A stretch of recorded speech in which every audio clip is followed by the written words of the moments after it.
Denver Broncos, our 2023 preview for the Denver Broncos. Where do you even want to start with what the last 12 months have looked like in Denver? It was so funny going back through my notes with our top. We did the Quarterbacks in New Places show last year that we did, which we're not doing this year because there aren't that many quarterbacks in new places. It's just like Aaron Rodgers. But going back through those notes and the conversations I had with Justin Outen and Nathaniel Hackett and everyone in Denver, and we were talking about some of the things that they said about the deluxe empty package that they were going to run and so many of these things that Russ wanted to do and that he was bringing with them. And it was a collaborative effort. If he didn't like it, they weren't going to run it. And I think we kind of saw the train wreck in slow motion coming, but didn't give it enough credit. We did not commit to all of the red flags that were in a lot of that discussion and a lot of that discourse before the season. We should have, because it was an absolute train wreck in every single way. Now the question becomes, can Sean Payton come in as like a hazmat team here and clean this thing up in time to salvage Russell Wilson and to salvage even an ounce of the good vibes that they had heading into last season? I can't even describe to you what camp was like and how much excitement there was with Russell Wilson being there. We finally have a quarterback again, and contrasting that with what it felt like during that game on Thursday night against the Colts and what that stadium looked like. That swing from August 3rd to whenever that game was pretty early in the season, I cannot remember something that vicious for an NFL team in a very, very long time. It was the game against the Seahawks in week 1 was like, oh, okay, this could be okay. It was embarrassing, but it was one game. It's like, maybe it'll get better. There's a couple more. We knew it would take a little bit of time. I think that's how we sold it. It was like, it's going to take a little bit of time, but it should come together. And it's just, again, you gotta trust the gut. Just like last year, we picked the Colts over the Jags. And I was like, I just want to pick the Jags. Just trust the gut. And that's kind of how it felt last year. And getting truly an adult in the room, and Sean Payton, who, they basically had to pay and anoint as like, hey, he has rank on everybody in that building, which is needed. I think that's how they have to do. They have to start at square one, ground zero. Sean Payton is the captain now. Yes, and they made it known, and he's acting like it. Most definitely. Sure is. Those starters are playing deep in the preseason. They're talking about the practices being a little longer, a little rougher. So yeah, I think he is definitely making his fingerprints all over the place, all over that building right now. And there was no slow playing or acclimation period to this.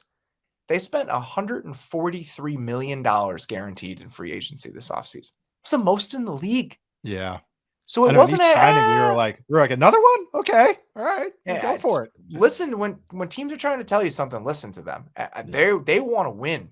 They want to win right now, and that is the expectation. Bringing Sean Payton in, it's not a cleanup job. It is a quick reversal in the best case scenario for the Broncos. Question becomes, is that possible? And brings me to the biggest question about the offense: can Sean Payton salvage Russell Wilson? And where do you stand on this right now on August 24th, 2023, as we record this? Like, do I think he can, or where? Yes. How do I think he can? I do think he can, but not to the level of that Pro Bowl and what you got traded for, but more into an above average state. And how that? I think play action heavy. Take away Russ's cooking utensils. Really, that is. I mean, but that's what it is. It's back to how I played with him at Wisconsin in 2011. We had a great run game, of course, at Wisconsin, but we had a heavy, deep play action game. When we did drop back, it wasn't quick game. It was all 5-step concepts, and you're bringing a coach that has done this before. Sean Payton has gone through several iterations with Drew Brees at quarterback, but also with a couple other guys. So like this is going to be more like 2006 to 2012 Drew Brees, or 2020 with Jameis, more than the rest of the 2010s with Drew Brees. And we've talked about this before, but what that means is less quick hitters, which there's going to be some quick game, don't get me wrong, but long developing down the field routes, stuff down the field, strong run game, tight ends, various personnel groupings. But this is the difference that I just want to show one stat, what that difference was with Drew Brees and these types of offenses. From that time period, Drew Brees averaged over 8 air yards per pass attempt. And then his last year as a starter in the NFL, he averaged 6 yards per air yards per attempt. So that's Justin Herbert special. Yeah, that's kind of what it looked like too. But that was just a Sean Payton's a very smart football coach. And I think people are forgetting how good of an offensive mind this guy is and how many people have copied from him, how much he has influenced, how much his fastballs are throughout the league. I mean, they're not like his, but he's really popularized some of them. But I just think that with Russ, there's a path that he's done this before with this type of quarterback as far as strengths. And I think he's going to be really good at kind of like narrowing what his strengths are and limiting his weaknesses. And I think he can do it. Narrowing is a good verb. We've Yeah. talked about this a lot as it relates to play action offenses for quarterbacks and how play action offenses limit the scope. And the phrase I've used a lot with coaches in conversation recently, you put the quarterback in a box, right? Mhm. That's what a play action heavy offense does. You put the quarterback in a box. When you want to move beyond that, you like with the Browns, for example, with Deshaun Watson this year, trying to take the quarterback out of the box compared to what they've done with Baker Mayfield and Jacoby Brissett. Theoretically, it raises the ceiling of your offense. But the previous heavy play action version raises the floor. Yes. And that, I think, is what they need to do. You look at it very simply, and it's preseason. But last year, Russell used play action on 21.8% of his dropbacks. It was one of the lowest rates in the entire league. It's bottom 10. This preseason, it was 31st of 41 quarterbacks, according to PFF. This year, this preseason so far, he's used it on 31% of his dropbacks. Preseason, but it's all we have so far. And so I think that there's going to be a lot more of that. And you mentioned the 3-step stuff. Stat I looked up, Sports Info Solutions. Only 2 quarterbacks in the NFL had a lower percentage of successful plays on 3-step drops last year than Russell Wilson. It was Davis Mills and Mac Jones. Oh, I would have guessed Baker too. That was it. He's bad at it too. Just getting out of that world and getting into more heavy run-based and play action. We thought that was what it was going to be. The offseason moves told us that's what it was going to be. And I think that's what it's going to be. They go out and sign Ben Powers to play guard. They sign Mike McGlinchey to play right tackle. This team is 6th in the NFL in average AAV along the offensive line now after those signings. And then they go get Chris Manhertz, who is essentially another offensive lineman. This team is going to run the shit out of the ball and let Russell throw a little bit off play action. That is my guess because, again, you want to put him back in the box as much as you can because that's the best way to mitigate the overall impact and potentially the overall sinking effect he can have on the offense. They're going back to square one with him. They're trying to get his groove back. Like that's what they're doing. $50 million quarterback. Yes. 2 of these guys now. Like that we're talking about. Like, how do you find it back? How do you get it back? But I really looked at 2020 Jameis's numbers, so I'm glad he brought up the play action stuff because that number, would you say 31%? 31% so far this 31%. Yeah. Jameis Winston in 2020, 30% early play action. So it's like, okay, all right, I think that's the formula. And when Russ's had more, it's like correlated. Like I looked at the last 4 years from 2019 to 2022. The fewer true dropbacks that he had, so the ones that he had play action on or screens on that weren't just straight dropback, the better his numbers are. The more, right? So it's everything we say. It's like directly correlated. So it's, that's all we need to say here. They're going to pound the rock. They're going to throw it downfield. The receivers are dropping like spinal tap drummers. So that's the concern. We started recording this earlier today. Jerry Jeudy leaves on a cart with a hamstring injury. This is after the Tim Patrick Achilles injury is out for the season. So now you're down to Cortland Sutton, Marvin Mims, Marquez Callaway. Suddenly this group that we thought was really deep for the Broncos is getting really thin, which is unfortunate. But overall, even with some of those things in mind, you still have to assume they're going to be healthier on offense this year. Yeah. And that was, I'll be honest with you. I pushed the Broncos out of my mind after Thanksgiving last season. I wasn't digging into a lot, right?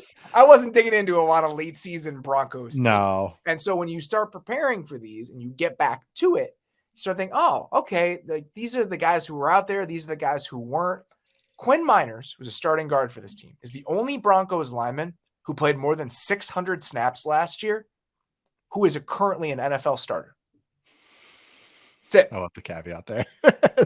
Dalton Reisner, who was a guard for them last year, is still a free agent. Graham Glasgow played a ton for them last year, is a backup on the Lions. Cam Fleming, who played a ton for them last year after Garrett Bowles got hurt, he's a backup on this team. Calvin Anderson, currently a backup on the Patriots, I believe. I still think Riley Reif is ahead of him in the depth chart. So, and Billy Turner, same kind of deal now with the Jets. So all the guys who played for them last year, that's how banged up their offensive line was. They're all backups now. Yeah. So you have this revamped, expensive offensive line. Hopefully, if Judy can get back, you have enough at receiver. Javonte Williams coming back from injury. So even with some of the injury concerns heading into the season, they're still probably going to be in better shape than they were last year when they finished 31st in adjusted games lost on offense. Yeah, when they lost Garrett Bowles and Lloyd Cushenberry for like over half the season each, and it's like I don't know if people know this, but your left tackle and center are like pretty important to an offense. Two pretty important spots to a functional offense. So no, I'm glad you brought that up, and that's another reason. And like spoilers, I'm a little bullish on the Broncos, which is just if you asked me 6 months ago, I just that's the offseason does funny things to you, man. But it's no what you're talking about, the offensive line. That's why the run game. I love that you brought up Manhurts, Chris Manhurts, because the stat I always loved was no tight end had a lower pass rate when he was on the field than Chris Manhurts. He is on the field to block for play action and to run the ball. That is why he's out there. So this kind of bully ball, I think they're trying to bring there, and just the heavy play action stuff. I think Sutton is actually a good fit because he's a true X, and this is an offense that really it's a fit in the offense we thought they were going to run last year. It never ended up happening. I know, but it wasn't even functional. I watched the game in December, and I was just I'm trying to remember why I was watching. I think it was because I was watching Judy and Sutton, and their first drive, they had 2 times they lined up in the wrong formation, and Russ didn't fix it.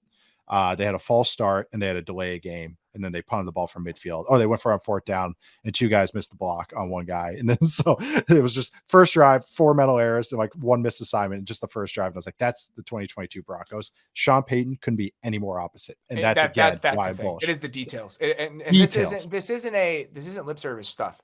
This is every time he talked. And I was reading a story that our Nick Kosmider at The Athletic wrote about this offense. And he was talking to Adam Troutman, another guy that they brought in. Yep. And Adam Troutman was in New Orleans with Sean Payton.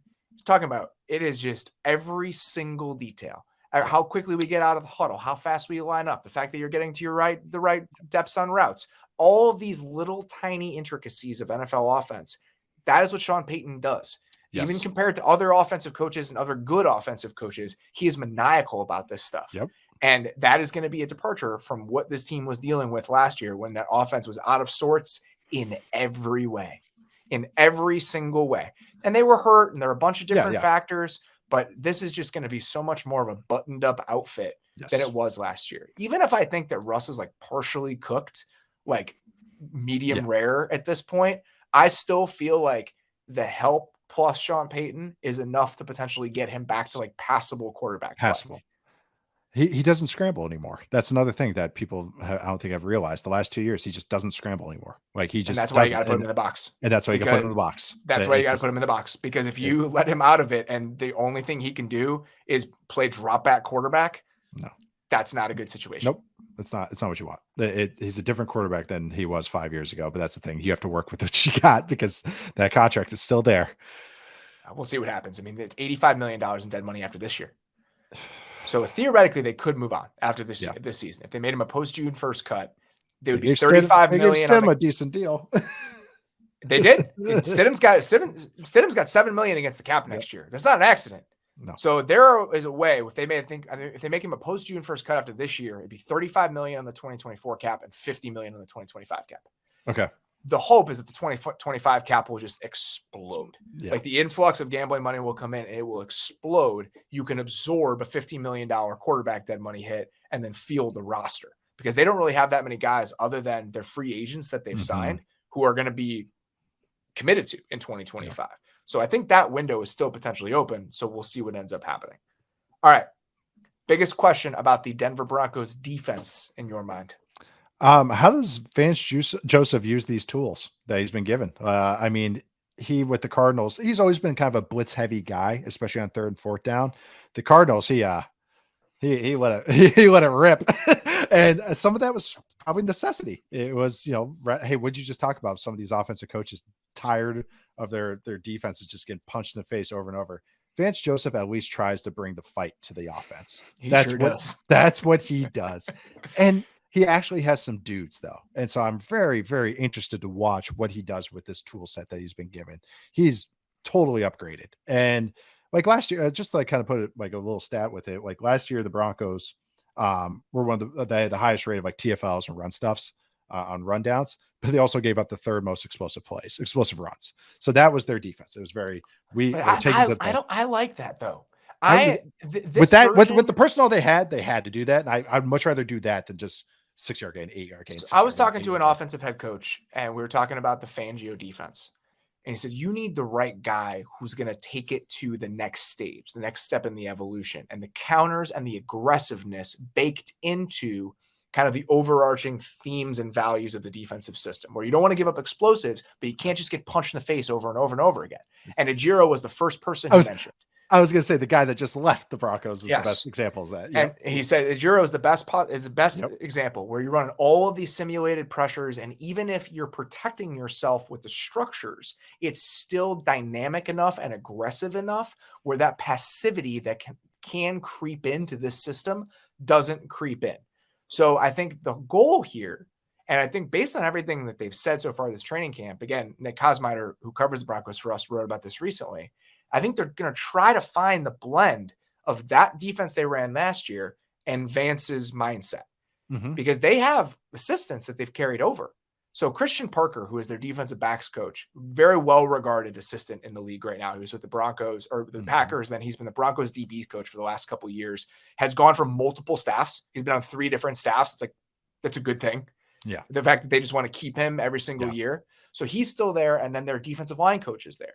So they're actually carrying over a lot of the language even that they used last year. And Vance is the one who's learning some of it. Because when the defense was so good when they were healthy and they have so many of those players back, it's easier to teach one guy how we were good than it is for one guy to try to revamp the way that you want to be good. So I think that's encouraging, because I do think that mix of it actually might be the best possible outcome for this group. I bet you Zach Allen got there and he's like, hey, what the hell? He's like, Vance, you told me you're going to just, I thought I was going to have to learn anything. No, this defense is really talented. Yeah, there's a lot of pieces on it. There's a lot of pieces, interesting pieces too. Like, as far as like, not even just stars like Patrick Surtain, but just other guys that could ascend, like Baron Browning, but also just spoilers. I figured. I know you love him. He's good though. But also just, I don't know. There's other guys. The other safety spot, Caden Stearns. I liked him last year. Like he was a preseason standout. He's a nice player. He's a nice player, and like he's stepping in. He's a dynamic player too. He's a tackler. Their 3rd round pick, Drew Sanders at linebacker. One of the best things. He's a kind of a good athlete. He's kind of good at a lot of things. I actually thought he would be. Dane and I talked about this, but thought he'd be the first linebacker taken. I agreed with him. A good blitzer. He's a good pass rusher, and boom, you're getting with Vance Joseph. So, and he's a good athlete. It's like, okay, that's another piece that makes a lot of sense for what they want to do. They brought on Zach Allen, which I already mentioned, but then they have DJ Jones is a great run plugger up front. And what you're saying that if they want to keep doing some of the too high Fangio stuff, you need a guy like DJ Jones to do the gap and a half, to do the dirty work, to clean everybody else up. So the pieces all make sense. You know, there's a couple little spots that you have some question marks about, but there's just a lot of actual needle movers on this defense, as opposed to just, and then guys that could get to that point. That's cool makeup that they have on that side of the ball. There's some overlap. So Vance Joseph blitzed a ton last year. Zaven Collins, I think, was 2nd among off-ball linebackers in total pass rush snaps. But Josie Jewell and Alex Singleton were both in the top 10. And this Broncos team blitzed a lot last year. So that, I think, is a pretty easy carryover. Yeah. One thing that I do think is going to be a little bit different, Vance has kind of ping-ponged over the last few years with how much man coverage he plays associated with all the blitzing. So in 2021, the Cardinals ran man coverage, I think, at the 3rd highest rate in the league. It was like 40% of snaps. Last year, they were 31st. So they've gone all the way back and forth. There's so many zone blitzes. Well, part of the reason that they did that a couple of years ago is because they had so many injuries on defense, so many moving parts, that it was easier to be like, you got that guy. Yeah. And so it's not that, I think in his mind, he does want to play more zone, but he's also not had a guy like Patrick Surtain. Think about the corners that the Cardinals have had over the last few years. So now that he can wield somebody like Surtain, I just think that we can pick up some nuggets from what the Cardinals did over the last couple of years, but I don't know how many. I think it's probably going to be a little bit closer to what the Broncos have been doing than what the Cardinals have been doing. And actually, this is really interesting because Vance Joseph's first time with the Broncos as the head coach, that defense was when I was with the Raiders, that defense was so interesting in 2017 because, and I've talked about this before, but third and fourth down was Vance Joseph's defense. It was crazy blitzing, crazy looks, really a pain in the ass. And then first and second down, he carried over Wade Phillips' stuff, that who he took over for, and like as far as defensive play caller. And so that was what it was. This kind of like similar to what's going on here, but it was like, so it was just this basic structured man, some fire zone blitzes, and then third down was just chaos. And it was just like two totally separate defenses. And you hear this happens all the time. There's defenses that do this all the time. Absolutely. Gus Bradley was doing this with the Chargers, right? Remember, it was cover three, and then third and fourth down. It was like you could tell somebody else took over third and fourth down because all the blitzes and stuff they were bringing. But it's kind of, I think Vance Joseph has done this, and it takes some humility as a coach to go like, yeah, I'll adapt. And he's done it before, and he did it well. He's seen so many different things. He's been in so many. He's been around the game for so long. He is a good coach. And so you look at one more group we did not mention really is the pass rushers. Randy Gregory missed most of last season. He's back healthy. It's somebody that they invested in. He's been really good when he's been on the field. They still have Nick Bonito. They brought in Frank Clark. Jonathan Cooper is a nice player. So that's a good group. Vance Joseph has essentially said, I have not had a pass rushing group like this in a while. And like, it is blitzing. Yes, it is a strength of this team. Yeah. So, and then they brought in Zach Allen on a pretty big money deal. So there are pieces here. Like the upside and the ceiling on this defense is fairly high. And they moving parts, new coordinator, a lot of things to kind of balance. But I think the best outcomes here are pretty encouraging outcomes. Yeah, I totally agree. The defensive front is just a really fun mix of guys, and it's interesting. It's a really interesting unit, interesting in a good way. X factor for the Denver Broncos. Russell Wilson. Yeah, we don't need to make it any more complicated than that. That's mine as well. Yeah, make sure he's competent. Get him back to the level that he can play at. That's it. Breakout candidate for the Broncos. Who do you got? I didn't know here. I told Kent Zach Allen, but I'm actually going to change my answer. Sorry, Kent. But I'm gonna go with Caden Stearns. I had Zach Allen with Caden Stearns. He's a good player, and it was one of those that I looked back up and I was like, oh yeah, I liked you. And his brother was really fun. It was like this little short receiver from Western Kentucky. He was with Tampa last year. He was fun.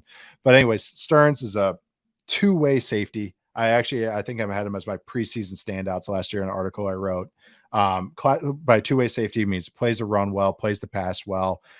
He's physical. He's got good eyes. He is just a very aware player, but yeah, just a guy that I think he's going to be next to Justin Simmons, and that's going to be a really kind of interesting safety pairing, a really dynamic safety and pairing. And Kareem Jackson's still there too. So they've got some bodies back there. They do. I know. Again, interesting defense. And he kind of epitomizes that. I think he's an ascending player. I'm excited to watch him this year. I'm going with Baron Browning. Yeah. I think Baron Browning's got a lot Juiced. to him as a pass rusher. And this is somebody who's still just learning the position. Yeah. He came into the league as an off-ball linebacker with tons of physical traits. I think was kind of lost as an off-ball linebacker in his rookie season in 2021. He had 37 pass rush snaps as a rookie. 37. So he moves to the edge full-time last year. And it's a mixed bag, but he had some stretches where he just looked like he has a physical skill set that not many guys have. The explosion, the bend. So now we're going into year 2 as a pass rusher. He's hurt. That's the thing. He had surgery this offseason, I believe, on his knee. He still isn't back yet. Mm-hmm. But when he gets back, hopefully we can see kind of the next step of this, because I just think he has a tool set as a pass rusher that you cannot teach and not that many guys have. The flexibility, the burst, all that stuff. I want to see him put it together. And that's what makes it interesting with Vance Joseph's comments where he said this is the deepest pass rush unit I had. He hasn't even seen Browning practice yet. Yeah. So he's probably like, oh, shoot, this is a nice little bonus. Probably see him on film. Don't get me wrong. But yeah, no, the guy's got some real twitch. He's a really good pass rusher. So I'm glad you've met. I figured that you're going to give him a shout out because he was one. What game was it that he just absolutely? Oh, it was the Colts game. It was the Colts game, right? I knew it was a night game. He was unbelievable. Yeah. But even beyond that, it just, again, I blacked that game out. You know me. I love the bendy guys. Oh yeah. I just, when that skill set, when it all clicks into place, is so fun to watch. And he's just that type of guy. Nice. What is success for the 2023 Broncos? I just said making the playoffs, and then I said salvaging Russell Wilson. I think that's success to me in this season. I wouldn't even go. I kind of want to say win a playoff game, but I'm just saying making the playoffs. I'm just gonna walk before I can run. I don't even. That to me is aggressive. Ooh. I don't even think they need to make the playoffs for it to be a success. I think we have a professional football organization Right. is a step in the right direction. Like we get to the end of the year and the Broncos are serious people again. That to me is success. And I'm talking really serious people where Yeah. we get to the end of the season. And even if they're 9-8 and, Russ isn't that great, but you see some of the flash, like Judy plays well when he's healthy. The offensive line really comes together. They have a defined offensive identity. Even if they top out as like the 16th best offense in the league and a above average, like top 12-ish defense, and they miss out on the playoffs in a crowded AFC. Mhm. But we know, okay, like we'll see what happens now with Sean Payton in charge. Like this is proof of concept. He's the guy they hired to do this job. That is success to me, even if it doesn't involve a trip to the postseason. I think that's fair. I think with the AFC being so loaded, that's what some of these teams that we're talking about. Yeah. It's like that's still a lofty goal. I just think Sean Payton's mindset. I think this is what he wants. So that's Yeah, what I I'm think it is. sure. I think it's just that he's going to be. He's going to be pushing. He's going to be aggressive. I think the Broncos are one of the most. I'm not outlandish saying this. Just one of the most interesting teams to watch. Oh yeah, because it goes so many different directions. Just it can go so period, many yeah. different ways. One of those teams I'm very excited to watch in week 1. Yep.